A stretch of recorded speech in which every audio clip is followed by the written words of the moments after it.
Hi, everybody, and welcome back to We Run on Coffee with Marissa and Arika.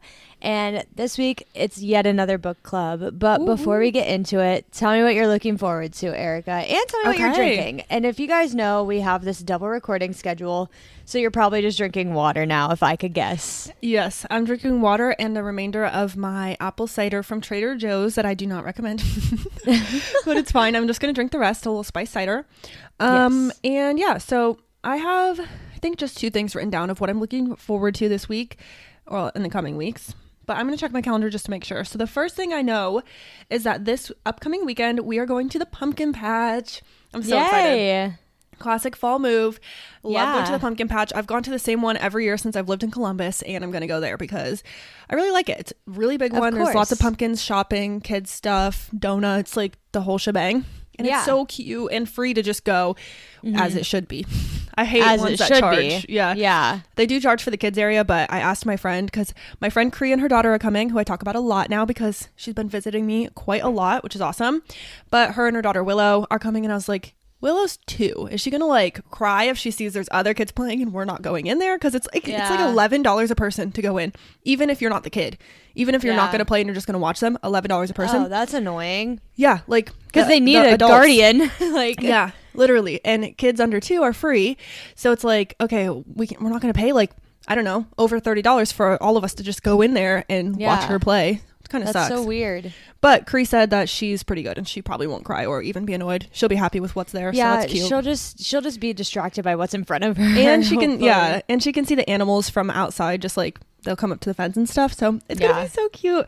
We did the apple orchard with them and it was just fun to see Willow do everything and take pictures. So looking forward to that. And then I only have one other thing because my weeks are pretty normal, I guess. But the weekend after that, I am very excited, which this is kind of like a last minute random thing, but my mom was like, you should come visit us because our cousins are also coming to visit, which is actually kind of up in the air. You guys don't care. Don't need my life story. But my cousins, my mom's cousins' daughters are in high school and they play soccer. So basically, if they make it into their tournaments, they're not coming to visit. And if they do not make it into tournaments, then they will come and visit. And we can't know till last minute. But me and Angela are going to go either way. And if they come, we're going to hang out with our whole family, which is super fun because they're fun people.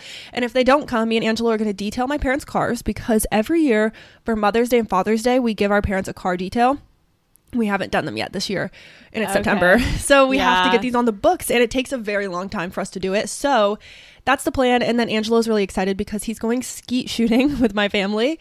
So he's excited to do that. And I'm like, okay, cool. I'll hang out with my mom and we'll go shopping. So it'll be a fun time. And those are my 2 weekend plans coming up. So I'm really excited. What about you? Okay, so I am also just finishing up my coffee from the last episode and drinking water. But I am super excited because on Saturday morning, on Friday night, I'm having a sleepover with Owen and Mara. That's fun. Because on Saturday, super early, I'm getting on a plane to go to Chicago for literally 24 hours. That's crazy. It's going to be a lot. I'm flying out. I think our flight leaves at like 6 in the morning. We'll get into the city around 8 and... Yeah, I think around 8. And then the retreat starts at 10 a.m. So we're just going to like metro over to like where the retreat's being held, maybe get some coffee when we get there. And I'm flying with 2 other girls that live in this area. Oh, that's cool. Yeah. And then we're staying in a hotel that night and then flying out around 5 p.m. on the next day. So that'll be October 1st, I think. Yeah. Mm-hmm. So that's going to be super fun. Kyle's doing his bachelor party next weekend I'm gone. Yeah. So on Thursday night or Thursday evening, Kyle's brother-in-law, Caden, is flying in and staying with us that night. That's so fun. And that's Kyle's birthday. So we're going to metro to go and pick him up from the airport because we have to teach him how like the metro works and everything because he's going to be leaving on Monday while we're both at work. So I think that the best way we're going to do it is we're going to go metro to pick him up and then we're going to go to dinner for Kyle's birthday. Aww, and then we have volleyball that night. So that sounds so fun and wholesome. I want to hang out with you guys. I'm sad. I'm so excited. That's so fun. It's so soon until we get to see you. I know. And then so where's his bachelor party? In DC, like where you guys are? No, it's, well, kind of. It's in Maryland at this really cool casino. It's like a resort, and it's overlooking like a mountain and like a river, and then they have a golf course on site. He said it's pretty expensive to golf there, but it's way more worth it to just golf on site rather than drive like 45 minutes to another So they're golf staying course. there? Oh, that's really fun. Yeah, they're going to drive up on on Friday, and then they're coming back on Sunday. So it's like 2 nights. Wow, that sounds awesome. Okay, hence the sleepover. I was going to ask. Okay, all makes sense. And it's so much more worth it because Owen's driving me to the airport. So okay, that's so nice. It doesn't make sense because she lives about 15 minutes north of me, closer to the airport. So nice. it's like, just follow me home on Friday, and then we can like pack everything up and then go. Oh, that's so nice. Oh my gosh, that's really exciting. Okay, I'm excited for Kyle too. That's fun. I'm so excited. This is going to be like a really great weekend, and we're both going to be so busy. So sometimes like when I go and do something for a weekend, or when he goes and does something for a weekend, it's hard for us to like communicate with each other. But I know it's going to be easy because like we're both going to be like running around like crazy and like you guys having live fun together now, so it's like you just come home and it'll be there. Like so nice. Aw, so fun. Yeah, and then the weekend after that is when we get our new love seat. So if you listen to the last episode, we are getting a love seat, which I'm super excited about. And I can't wait because I'm sick and tired of my stupid little chair that is not comfortable. Oh my God, that's funny. I know. And then this is the last episode that no, it's not. We're recording that weekend. I'm silly. We're recording again that weekend, but then that's the last episode I'm in for a minute because I'm going to be gone. Yep, we have so much going down, you guys. So stay tuned. Follow We Run on Coffee on Instagram to stay tuned with our scheduling updates. They will all be there for you. Yeah, and when you're listening to this episode, I'm a married woman. It's so weird. I'm so excited. Isn't that so crazy? That's so crazy. And I'm pumped. Like, I cannot wait. I know. I can't wait either.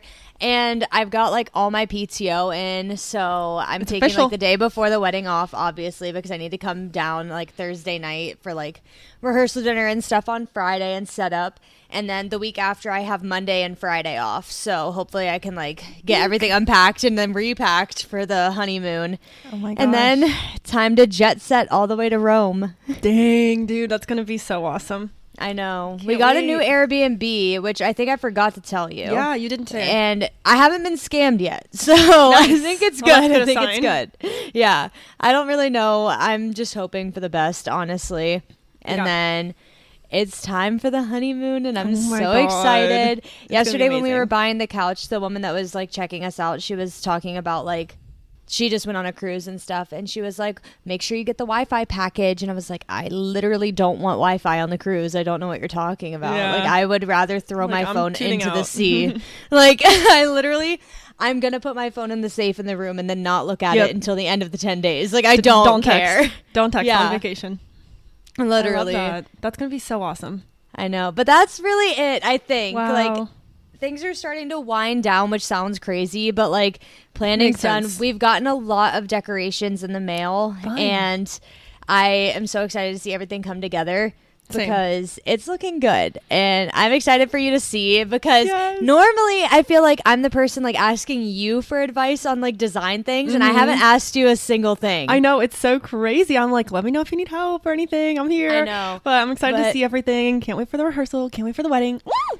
I know. I can't wait for you to come to the rehearsal because it's all going to be set up by the time you get there. So you can get a little sneak peek. I'll walk you around the venue.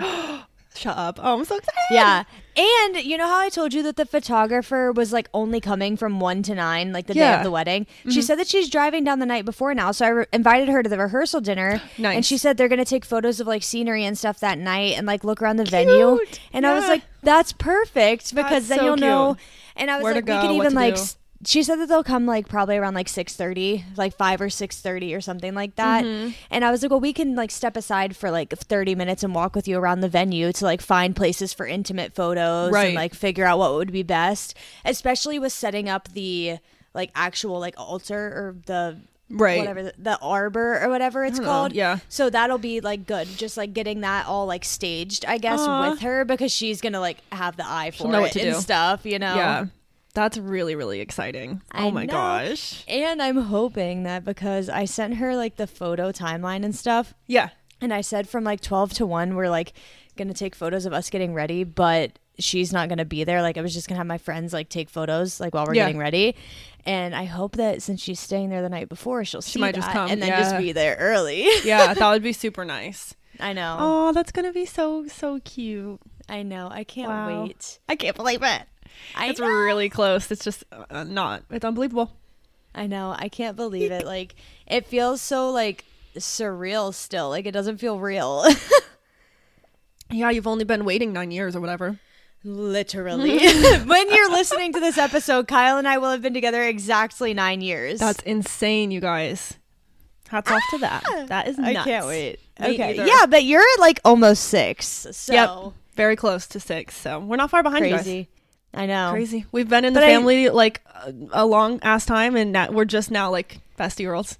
I know. It's crazy. Guys, at the beginning, first time I had met you, I thought that you hated me. I was literally so scared of Marissa at the beginning, you guys, because I was like, she looks like a badass. Like, I'm kind of scared of her. Whatever. And now we're like, okay, like we love just hanging out. And in reality, when you met me, I was like 16 years old and scared of everybody. and so cute and nice though. Like, I was like scared of you because I was just like, oh my gosh, like she wears black and she looks cool and like, you know, tattoos. I'm like, I thought you looked cool. All black? Yes, it's so you. That's who you are. It's your personality. I know. I wore all white pajamas to bed last night, and then I woke up and like got ready, and Kyle saw me like walking around after I had gotten ready. Yeah. He was like, "You wear all white to sleep, but all black during the day." I said, "Shut up." You're like, "This is who I am." You should know by now. I know. I want to wear a white crop top today, which I'm going to, but I'm getting my hair done, so I don't want to like ruin the white shirt. So I'm wearing the black one for now. I only wear my worst clothes when I get my hair done, just in case. Because you never want your like favorite shirt to get ruined by your hairdresser. I know. I love this shirt, but it's gonna. The last time I feel like I've gone to some hairdressers and like they just like slosh the like dye all over the place. But she was super precise and careful, so I like her. As she should be. Yeah, I know. I hate when they're messy. I'm like, you're gonna get on my shoes. You're gonna ruin all my clothes. Like, I'm not paying you for that. No. What the hell? And we know with bleach, our hair appointments are at least $200 like every time. So I know. Oh, that was my update. So I said it was cheaper than ever to get my hair done yesterday. It was $150. Did it was it finally under $200? $150, and I was like, I'm happy with that. I didn't get a haircut or anything though. Like, I told her I want to grow it out. She's like, what inspired you? Because I feel like you were a short hair girly all summer, and I was like, I just like being able to put it in a pony and it's not falling out. Yeah. Like at this point, it's just because it's an annoyance. So going for the long hair gang like Marissa. I know. I'm not cutting my hair like a bunch this time. I just wanted to like even it out and stuff just so it looks good when it's like curled, because I have layers, but I always feel like my hair grows uneven, and I just want her to make sure that like the layers match. And I'm pretty sure one side of my hair is longer than the other, and I don't really know how to fix that. Right. So you're doing your hair down for the wedding, right? Yeah, so I have a little hair piece, and I sent a video to my friend. We're just going to curl it, and then we're going to use the like hair piece to like braid into my hair. Oh, cute. And it'll start on like one side, and it'll be like a headband kind of, or like like a crown. A halo kind of, Yeah. Like the braid crown thing. Okay, that's so cute. I'm excited. I am too, but I think I have to do a little bit more of a side part for that, which I'm fine with, but we'll see. Yeah. Oh I need to go makeup shopping because she got me an Ulta gift card at the bridal shower. Right. That was so cute. I need to go and buy the makeup because I need to practice before like she does it. So I like kind of know it looks good, but that was such a good gift, by the way. So shout out. That was that Hunter? Yeah. Yeah. That was a really She's nice the one gift. Doing my hair and makeup for the wedding. So shout out Hunter. Nice meeting you. Shout out Hunter. She was so sweet. Yeah. I know. Okay. Oh my gosh. Okay. Are you let's ready? Get started. I'm so ready. So excited. Okay, so we are doing the book club for 5 Total Strangers by Natalie D. Richards. So I feel like we usually start this with just like the summary, but I kind of want to start with your rating first. For it. Okay, yeah, I did see your rating on Goodreads. I wish I didn't, but it came up in my email. I know. I was like, frick, it emailed me. But it's okay. Yeah, so I'll start with my rating, and do you want me to give a reasoning, or do you want me to wait until later to do that? Give me a reasoning, I think. Okay. So I am going to give this I'm going to give this book out of 5 stars, because that's what you rate on Goodreads, a 4. So the only thing that would have made it a 5 for me, or my reasoning, is that I felt like at some points the writing was a little like cheesy. I almost felt like this is a little silly. I'm like, okay. Like some of the writing was just a little bit immature or like cheesy, but the storyline itself was strong. Like I felt like it was really good and captivating. Like if you guys don't know, I read the book in like 2 or 3 sittings, I think, like 2 or 3 days. And so I did keep wanting to know what happened. Kept wanting to know what was going to happen. Jeez. But at some points I was like, this is written like by a 16-year-old. And then at other points I didn't feel like that. So it was just a little bit off for me in that way. Well, otherwise it was good. The reason that you think that it was a little cheesy is because it's technically a young adult thriller. Okay. That would make sense. It's technically a YA thriller novel. It's meant to read for people like in, I guess, high school or a little bit younger than us. Yeah. But I kind of like YA fiction because sometimes like it's just a little bit easier to like comprehend, I think. Yeah, I feel like I usually do, but I was just like, for a thriller, I wanted it to be a little bit more like, I don't know the word. Yeah. But I liked it. Like I was very captivated. So like 4 out of 5. And we'll rate this on book clubs, you guys. So if you haven't, really fast, I have to shout this out. Join our book club officially on bookclubs.com. I think we have 1 member right now. Maybe we have more. But you don't have to do anything and you don't even have to commit to reading the books, but you can just see what we're reading and when we're reading it and that kind of thing. And it's really fun. So I would recommend that. And on that, it's out of 10 stars. So I think I'll probably give it an 8. Yeah, I think I'll give it probably an 8 out of 10 stars as well. I rounded it. I can't read. I rated it a 4.5, and I rounded up on Goodreads to a 5. I said it was a really crazy story. Completely didn't predict the ending. Yeah. However, I think that it was a little bit drug out. Like I think that it could have been a little bit more concise. I think I agree with that. Appreciated all of like the scenery and like the symbolism and kind of stuff that she used in the book, but I think that it could have been a little bit quicker. I think I agree with that too, and that might have been half of my annoyance, and maybe that's what I'm saying in different words, but I was just like, okay, we get it. Like, what's this mean? I don't know. I don't know either. I don't know either. Like every character being like, I don't know. That's so weird. That's so weird. Yeah. So I was like, okay, it's a little drawn out. Yeah. I think that even if she would have like gotten to the point of like, who done it basically, like if she would have gotten to that a little bit earlier, we could have seen a little bit more of the aftermath. I would have liked that. But we just finished with Mira like at the end being like, well, that happened. That's what happened. Yep. And that's the end. Yeah. Yep. I don't know. I completely agree with you. That's one of my biggest grievances. The other one, this is a question later on, and I guess actually, I'll talk about that after I summarize the book and read the spoilers, because I think that it's going to be a little confusing if people don't know what we're talking about first. Okay, really quick shout out to Lacey. We have a new member of the book club. And I love shouting them out when we have them. So I don't know if you saw that already or not, but I did not. So we have Callie and Lacey. I'll try to show you their last names if I can. Maybe I'll text it to you if you know who it is. I don't, but shout out. I don't know either of those people. I know one, but that is so exciting. So thanks for joining, you guys. And let's dive in. Okay, so I'm going to read the summary. Big spoiler alert. This is from Super Summary. Alert.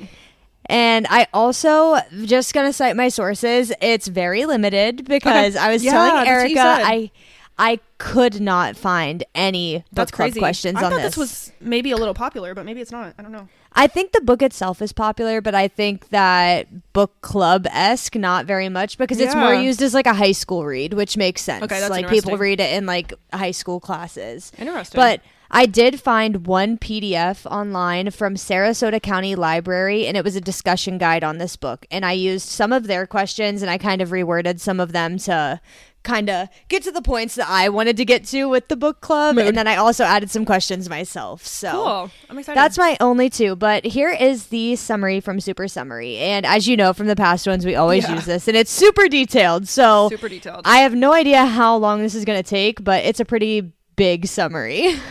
LOL. Okay, so Mira, the main character, is flying home from California to Pennsylvania to spend the Christmas holiday with her mother.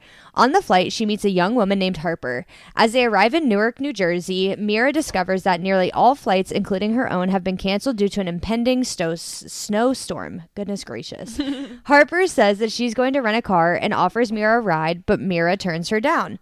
Mira calls her stepfather and learns that her mother and stepfather have separated, meaning Mira's mother will be alone on the upcoming anniversary of the death of Aunt Phoebe, Mira's mother's twin sister. Mira doubles down on her efforts to get home. Mira finds Harper and discovers that Harper has agreed to give rides to 3 other college-age students who are also stranded, Brecken, Josh, and Kayla. Harper is thrilled when Mira decides to join them. The 5 of them stow their things in the back of Harper's rented SUV and head out. Not far from the airport, they begin hitting patches of black ice, rattling Harper's nerves. Not long after that, the windshield freezes, making it difficult to see the road. Harper decides to pull over at a gas station. The first anonymous letter, so I guess I should have prefaced this. The book kind of bounces back and forth between real-time things, and then I think there's 4 or 5 anonymous letters that pop up in the book. And I guess that's kind of trying to get you to figure out who the stranger in the car is that is not good. Is like a little bit like violent, I would guess. Which, by the way, I did not realize that's what the letters were. Like, I Really? understood that the letters were like potentially a stalker or something of that sort, but I was like, oh, it's an outsider. Like, I did not put together that maybe it was someone in the car or not until like much later. So if you guys haven't read this book, the letters are not like, they're not something that the main character knows about in real time. They're from Correct. the future, if you will. Yes. So as you're reading it, you have to decipher without getting any insight from the story, really. Yeah, and you try and figure out like who is writing the letters puzzle. throughout the story. Yeah. Okay, so the first anonymous letter from Mira's stalker details the first time the stalker saw Mira in the hospital and how the stalker bought her a cup of coffee. At the gas station, so now we're going back to real time. They had just pulled up to the gas station when Harper decided to stop.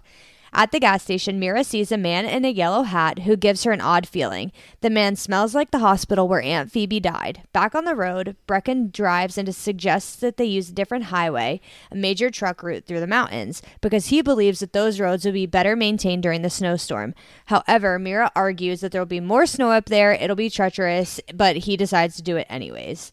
As they travel to higher elevations, of course, they come to downward slopes that end at an icy bridge. They start sliding all over the place, and they almost end up in an accident. They barely make it out without being hit. Another anonymous letter shows that the writer moved to California and happened to run into Mira at an art gallery. So now it starts to think like, okay, this is a little bit closer to home. It's like, who'd she see? What art gallery? Like, what's going on? We're questioning. The letter writer secretly got Mira's address without speaking to her. Brecken drives the SUV to a gas station where Mira and the others get out to stretch their legs, get some snacks, and fill up on gas. Mira's not feeling well, so she looks around for like car sickness. She's looking for Dramamine in the gas station.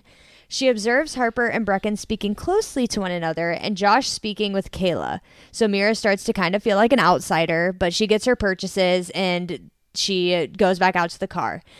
While they were at the gas station, they realize that Harper has lost her wallet and she cannot pay for gas. The 5 of them search the SUV and the gas station for the lost wallet with no luck. Brecken makes the decision to drive away from the gas station without paying, and the owner of the gas station and his son follows them, but the group hides in a campground off of a side road. So they ran away from the gas station. That part was creeping me out a bit. I know, and this is where the book starts to get real crazy. So, at the campground, Mira realizes that her phone is missing. They search the SUV again, but they are unable to find it. And then another letter is included here saying that telling Mira that the writer knows she feels the same way and that she should reach out. So the stalker is saying, like, I know that you feel the same way about me, Mira. You need to, like, show me, basically. Stop hiding. Like, I know that you really feel the same way. Yes. So after they hide out for a little bit, Harper resumes driving and drives the SUV into a snowbank. So while Brecken and Harper dig the car out, Mira borrows Brecken's phone to call her father in California. Mira's father assures her that her mother is fine despite the separation from her husband. So her dad knew about this the whole time, even though her parents are separated. Mira promises to stay in contact with her father via Brecken's phone. Back in the car, Mira shares her power cord with the others so that they can charge their phones. However, it doesn't work. Harper and the others realize the best way to get to Pennsylvania is to go back the way that they came. So they cautiously drive past the gas station and are relieved to see that it's closed. They drive on and realize that not only are Harper's wallet and Mira's phone missing, but Josh's book is gone as well. And it's a big like theme in the book at the beginning that Josh is like always reading this big fat book. I don't really know. Yeah. I'm just laughing because this character is so interesting. Yeah, it's like, so odd. So weird. Yeah, it's like, okay, my book is gone. Brecken demands that they pull over and search through all of the bags. So Brecken wants to figure out who is stealing all of the stuff. So they find Josh's book in Brecken's bag, but they don't find any of the other missing items. So it just increases suspicions among the group. And then another letter is inserted here accusing Mira of ignoring the writer and includes a disturbing painting expressing the letter's writer's desire to get close to Mira. So that's when it starts to feel a little bit more like malevolent, I guess. Not just like a spirit. What am I saying? A stalker. But more, I don't know what I'm saying. But more like, okay, they're getting closer. They kind of want to hurt me. Mm-hmm. So a short time later, the group stops for a restroom break and they park to where Mira is surprised to see the man in the yellow hat again. As Mira and the others prepare to leave, the gas station owner and his son Corey show up. So when they drove back past that gas station, it wasn't just closed. Corey and his dad, the gas station owner, were trying to find them. Hence why it was closed. They were out to get them. So the owner confronts Brecken and they argue. Brecken gets into the SUV and attempts to flee, and Josh and he take control of the wheel together, running down the son Corey. So afraid that the gas station owner has a gun, they flee and run over Corey again. Literally run him over. You heard that. Yes. Josh and Brecken argue who is responsible for running over Corey, and Harper insists that they stop at a bar to call the police. And insert another anonymous letter. The writer ramps up the disturbing message saying that they know Mira is only in high school, but they cannot wait much longer to be together. What's key is that she is in high school, but they don't know that. They do not know that. The writer knows that, obviously, because they wrote it in the letter, but the other people think that she's the same age as them and that they're all like college age. So I feel like that is a note. Yes. So now the group stops at a bar and they see the man in the yellow hat again. I don't know why he is such a big part of this, but we'll get to that later. And the man in the yellow hat. Oh my God, it sounds like Curious George. Yeah, I saw a bunch of things saying that. I didn't realize that. But Josh pulls Mira aside as they discuss Brecken's behavior. So he and Harper seem to have a connection, Brecken and Harper, and that doesn't make sense because they're all supposed to be strangers. And then Mira pulls Kayla aside, another one of the characters, and asks about a medical alert bracelet on her wrist because Kayla's been acting out of it the whole time. And then she goes on to just say that it's her brother's and he passed away about a year ago, so she wears it in his memory. So then the bar owner tells them to leave. They're closing up. And so they decide that they have to go back out to the car. And the man in the yellow hat at the bar asks to hitchhike with them, but they refuse and they run off. And at this point, another anonymous letter reveals that the letters have been going to the wrong address, and the writer knows Mira has not received them. They say that they know she is going home for Christmas and will surprise her on her trip. Ooh. So now they're getting a little bit closer to home. So the group continues on, getting increasingly frightened and arguing further about who is responsible for the various difficulties that have occurred. So all of the missing items, the car going on the bad route, all of those things. And yet again, another anonymous letter describes the vengeance that the writer wants to take on Mira for not noticing them in the airport. So again, closer and closer. These letters also are dated in the book, and you can see that the timestamp's getting closer and closer. And this one was dated the day that they started the road trip. So getting super close. They begin driving down a country road, and Harper drives into a ditch, getting the car stuck. Mira wanders off and sees lights from nearby houses. She volunteers to hike down to the houses and gets her gloves from her bag so that she's warm on her trek. When she opens the bag, she finds an envelope filled with the missing items and the stack of letters. So this is what Arika was saying, that they're being written in real time, but she's reading them in the future. She takes a brief look at the letters, realizing they are written by a stalker who means to take her away into the mountains, which they are in currently. Right. Convinced that the letters are from Brecken, Mira gathers Kayla and Josh, insisting that they have to get away as quickly as possible. Since Josh is on crutches, I feel like this should have been mentioned earlier. Literally. He is on crutches. The whole journey, he's on crutches. Yes. Mira and Kayla decide to hike to the houses.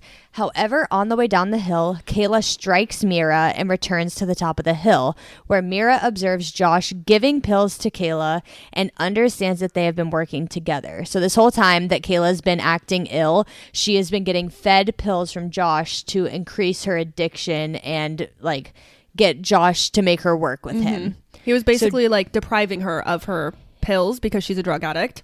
And then he was giving them to her like as a reward system for helping him with this sick plan. So Josh attacks Mira, accusing her of disrespecting the connection he maintains that they share. They fight and Josh injures Mira with a knife, but she manages to get the knife and stab him. She rushes back to the car to tell Harper and Brecken, but they don't believe her. Brecken retrieves the letters while Harper holds Mira at bay with a shovel, literally, like holding it over her head.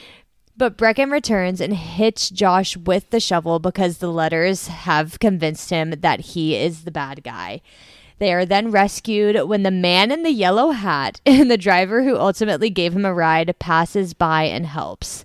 And then the book ends with Mira spending a night in the hospital, surprised to find that her mother is not lost in her grief. Mira's mother convinces Mira that she is the one struggling with her grief, and that is why she didn't trust her instincts when it came to Josh, Harper, and the man in the yellow hat. Wow. Crazy. That was a big summary, but I feel like it was all needed because the book was a lot of twists and turns. That was like a good summary. Like, shout out to Super Summary. I feel like it's really good. We always use it, but it really gives the details that you guys need if you haven't read the book yet. Yes. So, wow. I am going to say that my other biggest gripe is the man in the yellow hat. I have no idea why he was included in the book. Yeah, and we never got answers, I feel like, on that.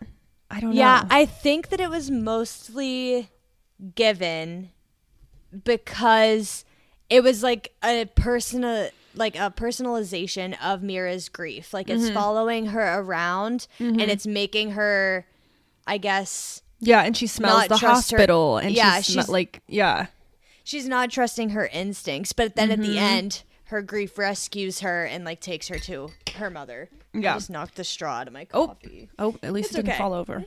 Yes. Phew. I also feel like something we didn't get answers on, and you can tell me if I'm wrong because I did finish this a little while ago, but I feel like we never really got an answer on Harper and Brecken and why they were so close or like had this relationship. Because like they kept talking about that in the book, and I was like, yeah, I agree. They are talking in a weird way for like just having just met. I feel like we didn't really get an answer on that. Yeah, it was very odd to me. I don't think we really got an answer either. Yeah, I think it's just a random thing. Yeah, I think like. And it was really odd to me that Harper was like acting like this motherly figure over. Okay, we're going to get into it because that's literally the second question. But the first question is, what does the extreme weather add to the narrative and how does it help and hinder Mira? I feel like the extreme weather gives the story just the eerie feel that it needs. Yeah. Like that being in a snowstorm, it's like. Actually, I had a hard time imagining them driving during the day, but I think a lot of it was because it didn't start to talk about the surroundings or like the daylight until the middle/end of the book. But the whole time I was picturing it being snowy, dark, creepy. If we crash, no one's going to find us and we'll all die and no one will ever know, like that kind of vibe. So I feel like that gave the story like the creepiness that it needed. And also, I don't know about you, but with it being set like through Pennsylvania, that helps because like we're Midwestern girlies. Yeah. So I feel like that helps us picture it and like it seems more realistic. I don't know how it helps and hurts Mira, I guess. I don't have an answer for that, but like just in general, it gave the vibes. Yeah, I agree. I think that the extreme weather, so this is like the type of book that this is technically a closed room thriller. So all of it happens in one room. It's not like they're running around trying to get away from like a murderer, which I found that out in like my research of finding like the summary and stuff. And I liked having that description behind it. Yeah, that's nice. It is. But I think that the extreme weather, it just like it helps build the suspense, but it also kind of isolates everybody as well. That's true. And I think that that's helpful because it's supposed to be like Josh being the stalker and everything and having everybody be isolated and only those ones being the characters. Yeah. It's so hard to picture anybody else on the outside being somebody that's like involved, hurting Mira. Yeah. Yeah, exactly. It's almost like keeping the story contained. Yes. Yeah. I like that. And I also don't really know how it helps or hinders Mira. I think like I don't it know. just makes her more anxious, if anything. Yeah, and it makes everybody more anxious, more on edge. Just like every time the car moves a little, everyone's like, oh my God. Yeah, literally. Okay, so now we'll talk about the characters. And I think that this is really important because everybody kind of had their role. So what were your first impressions about each of the characters and how did your impressions change as the book unfolds? So I think we should just start with Mira, the main character. So we can start and like share our opinions on each character as we go down. Okay, we'll start with Mira. I feel like, first of all, we find out that Mira's in high school as it starts, and she like lives with her dad in California, but her mom lives in Pennsylvania or somewhere else. I don't know. Pennsylvania. She lives in Pennsylvania, and so she's trying to go visit her, whatever, blah, blah, blah. Wait, they didn't...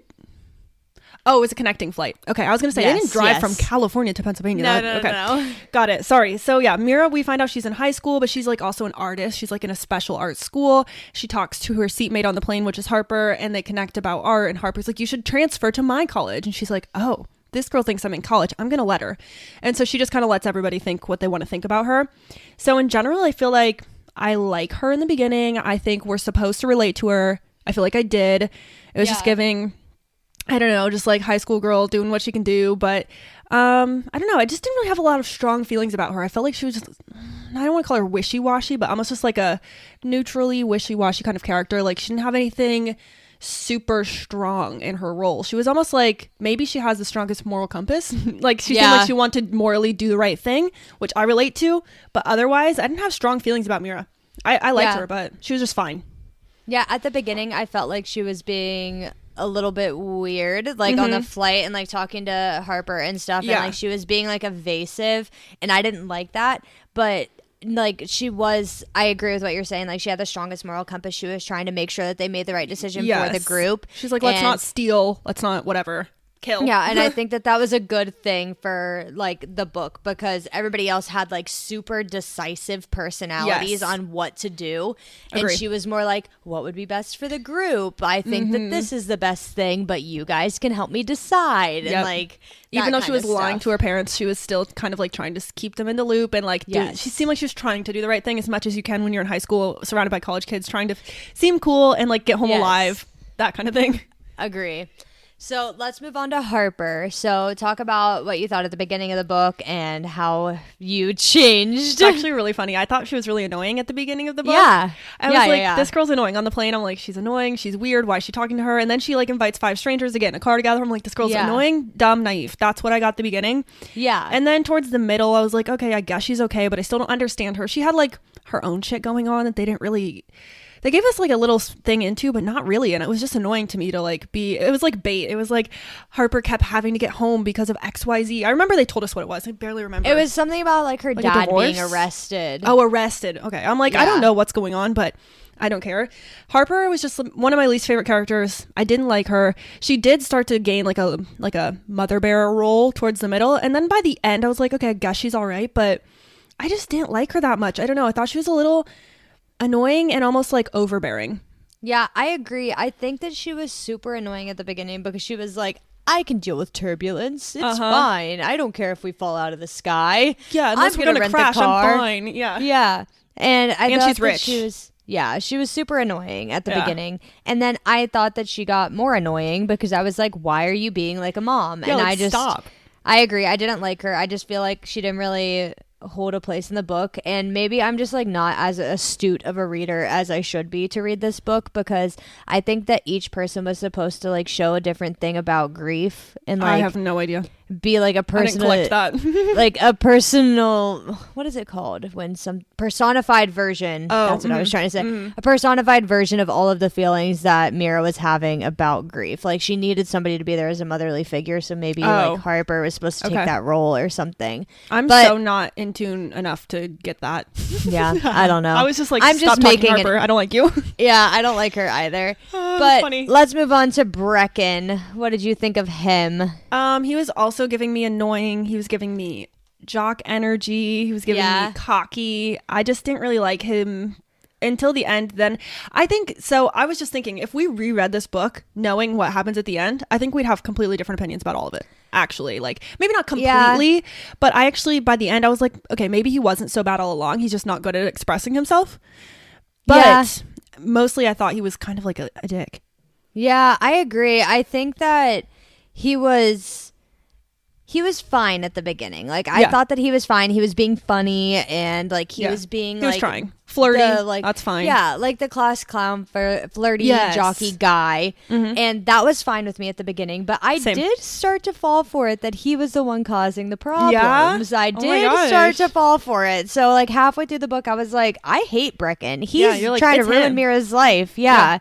But of course, like at the end of the book when it was unveiled, like that's why I said I completely didn't see the ending coming because I thought it was Brecken the whole time. Maybe I have a little bit of like a hero complex for him since he did come around at the end just in time and like I guess I said he killed Josh. As you were reading the summary, I was like, I didn't realize. I mean, I'm sure that's what it said in the book, but I just didn't realize it was that extreme. But at the end, I was like, okay, maybe he's not so bad because like he did save her. But otherwise, I agree. Wasn't my fave. I didn't like him. Yeah. Okay, with Kayla, what did you think? Okay, with Kayla, I thought she was an addict before they even told us. I was catching on. I didn't think she was an addict. I thought she was sick. I thought she had like cancer or something. I thought she was somehow an addict or like she was in the store. I don't remember what she was trying to buy in the store, but I was like, maybe she was trying to buy cigarettes, a vape, nicotine. Maybe she's like being sick from not having nicotine or something like that. I think I just like, I don't know. My brain was just put me there, and then that ended up being correct, which I'm glad it did because that would be a bad assumption about someone if that wasn't true. Yeah. But she was okay. She didn't bother me. She was, you could just tell. I almost feel like the writer did a good job of making us know that she wasn't actually a bitch. She was just struggling with something. And I feel like the writer actually made that pretty clear, which seems like a hard thing to illustrate. But I feel like I got that. Like, I didn't actually think she was a bad person, but she definitely said some shit that was like, okay, what the fuck? Like, what the fuck, Kayla? Yeah. I don't know. She's okay. My opinions of her were more like, why is she so sleepy? Like, I was so confused at the beginning. And I was trying to figure out, I was like, well, like, is she like narcoleptic? Like, does she just fall asleep? Or they really left us wondering for so long. And I was like, or is she sick? Or like, what? And like, you would hear the parts of the story where they would say like she would get better for a little bit and she would be more awake. But I didn't put that together with like somebody feeding her pills or her taking pills. I was just like, oh, like she's like having a second wind or like whatever. Yeah.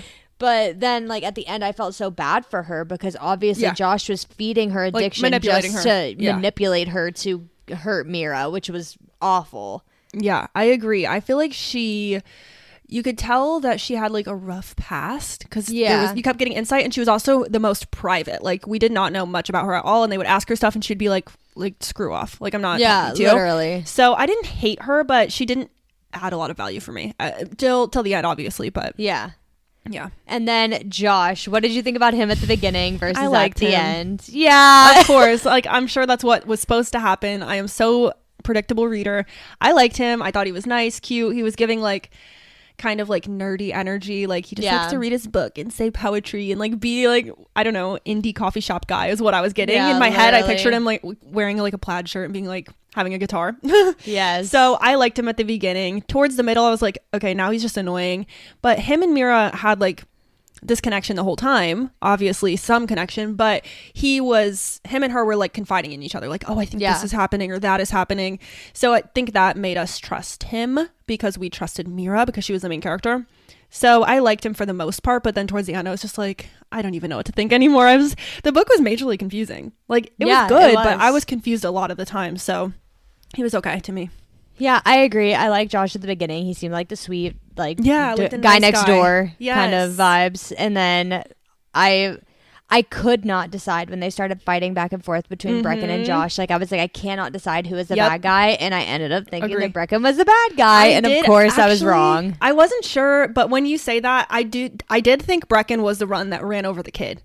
Which now I'm like, maybe it was Josh because Josh was a psycho. I don't know. But I never thought Brecken was writing the letters, but I did think that he ran over the kid. And I was like, oh, Brecken's kind of sleazy. Yeah. So, because he stole the gas as well. It was like his idea to steal the gas from the gas station. So I don't know. I was but I guess you can look back at that and see that more as like a protector type thing. Like he didn't want to steal the gas just to like be a thief. No, he wanted to steal the gas to help everybody get home. Yeah, and I don't hate Brecken. Yeah, sorry, Brecken. Yeah, sorry, and then we didn't trust you. We're gonna skip the question about the man in the yellow hat. We already talked about him a lot. But what would you do if you were offered a ride with strangers? Absolutely not. I think I can genuinely say, and I know people say like you never know until you're in the moment. No, I would never do that. That is so, I don't want to call it dumb because it was a good book and like this girl's in high school. What does she know? But like and that good is silly. Situations happen in real life. They can. But like, that is silly. I would be sleeping at that airport or hotel until I could leave. Like I just would not do that. I would not put myself there. It's just too risky for me. Yeah, and especially because it was such like treacherous conditions outside. Yeah, like even if you were with a group of safe people, like it's not safe to drive. Even if I was in those alone, situations. Yeah, I would not want to get in a car and drive in the Pennsylvania mountains. No, in a snowstorm. Okay, like wild. Yeah, I definitely would not take a ride from strangers either. I would just chill. Her moral compass wasn't strong enough. No. She got in the car. Okay, so the next one is, how did the anonymous letters affect the way that you read this book, and who did you think was writing them? Okay, so like I said, I thought it was going to be an outsider. I don't know why. I just, for whatever reason, it wasn't connecting with me. Not the whole time. I mean, there was a point once it was like, I'm going to surprise you on the road trip, blah, blah, blah. And I'm like, okay, like now I'm connecting that the stolen items and the letters are probably someone in the car, whatever. But for the more of the beginning part, I thought it was going to be someone older, actually. Like I pictured it being an older guy, like in their 30s, or like someone just really creepy and with a really slimy agenda. I don't know. Yeah, I don't know why. It just, that's what was in my brain until I started to connect the dots. So I thought it was an outsider. And yeah, that's about it. And then by the end, once I started connecting the dots, I don't know if I let myself think who it was. I wasn't like, oh, I wonder if it's Brecken, I wonder if it's so-and-so. Like I just literally read it so fast that I was like, let's see who it is. I want to know who it is. Yeah. So I didn't really make any guesses, I guess. Yeah, I think that the letters like helped me be suspicious throughout the book. Like I think that they served their purpose in doing that and like questioning what was happening. Yeah. And it made it more suspenseful. Definitely. But I thought for some reason, and I feel like I'm the only person that thought this, and it's a really like niche idea, but I thought that the letters were from Zari, her friend. Oh, that she that's was interesting. Texting. And because she had said that her and her friend had a falling out and they were starting to rekindle. And I was like, okay. And even as we got closer and closer to the time where the person was unveiled, I still thought it could have been her friend writing the letters. But her friend had hired somebody like at the airport to follow her home. Now that's interesting. Hurt her. That would be a good second book. I know. That's what I thought was happening, but obviously it wasn't. Yeah. So I guess as we got like closer and closer to the end, when I was suspecting Brecken, I thought that like Zari had hired him to hurt Mira. Yeah. Okay. That's really interesting. I will say, like, I didn't make a lot of guesses, but if I were to have guessed and you would have asked me while I was reading the book, I might have said Harper. And I feel like I don't know why, but in my brain, I'm always one to be like, okay, this is who the reader or the writer wants me to think it is, so it's not them. And I'll like go through and eliminate, and I'm like, who's the least likely person? And I'm going to pick them. And so I probably would have guessed Harper because a girl, you'd expect it to be a man that's being a stalker. So I was like, okay, girl. And then I'm like, Kayla or Harper. I'm like, I don't even know what to think about Kayla. Like she's not even here. So I'm like, okay, Harper could make sense. Like on the plane, she was being really curious about her life. And yeah, so that would have been probably what I said. I think I did think for a moment that it was Harper too, because they also said that she was journaling at the front of the car. That's true. Oh, I didn't even put that together. I was thinking like, oh, well, like maybe she's like journaling up there. But like one of the like questions was, or not one of the questions, one of the letters was written like while in the car, because they said that we'll surprise you on the road trip. But now it makes sense why they're all switching seats. Yeah, Josh was sitting right next to her and was like writing the question or like writing the letter, but I guess like Mira did take like passenger seat one time, so I guess it could have been then. I guess I was just thinking too, like if someone was writing right next to me, I'd probably glance. Yeah, like we have to be honest with ourselves. Like I would definitely look. I wouldn't be like reading everything they're writing, but I would have probably noticed. It was like, dear Mira. Yeah, literally, if I saw my name on there. Yes, I'd be like, what the hell? Okay, so the last question. Who did the group originally suspect was stealing their belongings, and how did their opinion change over the course of the book? And did you agree with their suspicions? Oh, is there a right answer, or is this an opinion question? I feel like there's a right answer. There's kind of a right answer. So at the beginning of the book, like they thought it was Brecken, right? They thought that it was Brecken, and then they started to think that it was Kayla because they started to suspect that she was an addict, and they're like, well, you're stealing our stuff to go and sell like drugs and stuff. Yeah. I'm like, where's she gonna have time and place to do that? Like, why do you guys think that? She's stuck with you.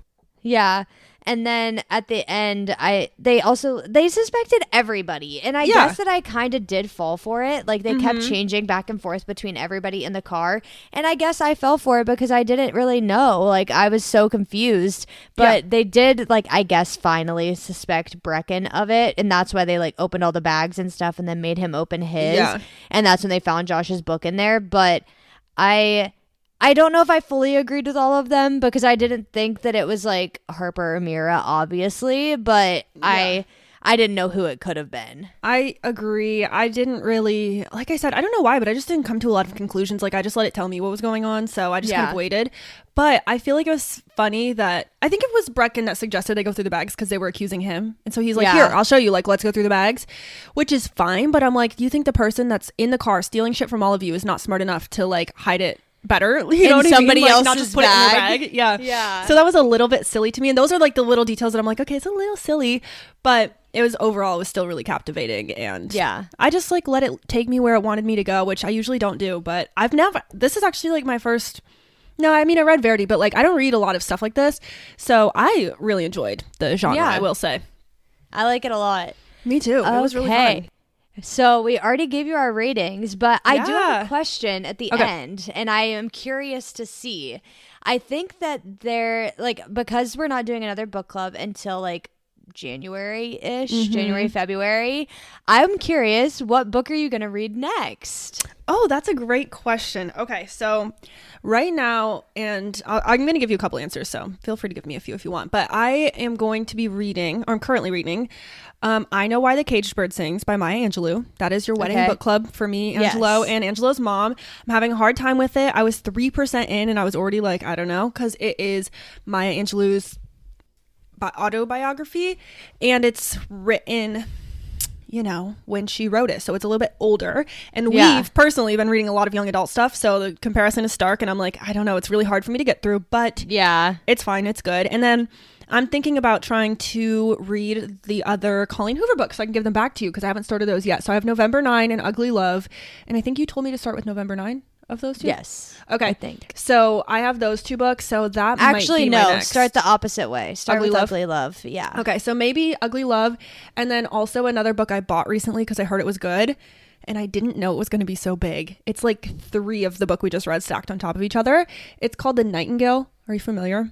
It's supposed to be about the Holocaust, and I've heard that it's really, really good. Okay. So I have that. And then I have one more answer, which is a lot, but last answer is ACOTAR. Have you gotten into this, like A Court of Thorn and Roses? No. Or The Fourth Wing? I thought about picking them for book club, but I was going to ask you too what you thought, because if you like really don't want to read that genre, then I won't. But I've heard really good things about both of them. They are... So I was texting a friend from high school from 3rd grade, that she moved away in the 3rd grade, and I never like really talked to her again. And then we've reconnected on social, and she's so sweet. And I asked her, like, I've never read fantasy because they're kind of fantasy. Like, should I read these? And she was like, yes, they're so good. And the genre that I would call these is romantasy. And I was like, oh, okay. So I hadn't heard that word before, but they're romantasy. So they're like fantasy romance novels, and I've heard they're good. So I might be dipping my toe in. We'll see. Yeah, I've heard of A Court of Thorns and Roses, and everybody's telling me to read it, but it's just like 5 books in a series, and I hate that. I know, and I've heard that the first book is a little bit hard to get through, and that the second book is everyone's favorite. So it is a commitment, but I don't know. If you think you might want to try it, then maybe we could do it for a book club, but I do know it's a big book. So okay. What about you? Okay, so my first one, I just bought this book, and I'm so excited to start it. It's called The Only One Left, and it's another thriller book, but... I'm hoping to read so many books by the end of the year because like the cruise and stuff, and like that's true. Kyle and I can only talk to each other for so long. Like I'm gonna want to read. I saw this and I almost sent it to you, and it was called like it was basically called like the post honeymoon conversation or whatever, and it was just saying how like after your honeymoon you have literally nothing left to talk about, that you just like exist next to each other. Yeah. It's so funny. But I am so excited for this book. It is, do you know who Lizzie Borden is? No. Or like the name of that person? Okay. So okay, let me give you like the briefest overview. Okay. It was like an 1800s family murder in Fall River, Massachusetts. Lizzie Borden is suspected of killing her stepmom and her dad. Oh my God. With an axe. It was like an axe murder. Mm-hmm. And so this is like a Lizzie Borden-esque style book. So it says it's a murder mystery horror novel. The plot concerns a woman who takes a job caring for an elderly invalid, Lenora Hope, who was accused decades ago of murdering her parents and younger sister. Oh, that's interesting. Yeah, and the back of the book says that like it starts in like the 1800s when the murder happened, and then in like 1923 is when like this person is caring for her. Wow. And she can't speak because she's had strokes, but she starts like writing out or tapping out. Oh, it's responses. giving parody. I know, and I'm so excited to read it. Okay, and it's by this guy named Riley Sager, and I've heard that his books are incredible. There's one called The House Across the Lake, which I also want to read. Oh, that's on my want to read. Maybe we should do that for a book club. Yeah, we could. But I want to read a bunch of his books, and I also let me show you the cover of this one. Oh, just kidding. Goodreads says, sorry, we can't find that. Oh. So that's not helpful. Rude. But I'm really excited to read this. I think it's going to be really, really good. And then I also want to read 5 Survive by Holly something. Mm-hmm. Holly Jackson. I read her Good Girls Guide to Murder trilogy, which was really, really good. I remember you talking about that. So I want to read this book. And then I might read like a romance or something. I need to step away from the thriller ones eventually. We're like opposite. I'm like, I need to stop reading romance. Have you seen the book On a Quiet Street? I've heard that's good. Or Look Closer by David Ellis. Those are 2 like thrillery ones that I've heard are good. I do want to read The Last Mrs. Parrish, but my want to read list on Goodreads has 130 books on it. So it's massive. And I just, every time someone recommends anything, I put it on there. And that's why it's so big. Yeah. But I do feel like did you say A House Across the Lake? Is that what it was called? Yeah. I'm pretty sure that's on mine. I was just checking to see if it was. But anyway, if you all listening to this, like, maybe we should make our question today on Spotify, like, what are you reading next or what are you reading now? So if you guys want to swipe up and answer that, I think that would be a really good question. And also let us know if you have recommendations for our next book club, if you want to give them to us. Otherwise, we're just going to pick like we do. Yeah, I'm doing the next one and I don't know what to do yet. So I'm open to any and all kinds of recommendations. Yeah, give it to us. So Marissa's going to do the next one. The reason that she's doing 2 in a row is because the next one's not till 2024. Which is absolutely insane, but we're kind of switching next year. So Marissa will get to start, and that way we will have opposite seasons, which I think is fun. So that'll be cool, and I'm really excited. Me I love too. It. Thank you guys for listening. Long episode, but I hope you enjoyed it. I say long, but this is regular for us. Yeah, it's okay. So I hope you guys loved listening, not YouTube, listening. But that's all. Follow us on Instagram at We Run on Coffee. Let us know what books you want us to read or what book you're reading, because I'm very curious to know. I love a recommendation. We love reading here. And I believe that is all. So with that, I'm Arika. And I'm Marissa. And we run on coffee. Bye. Bye. I'm dead.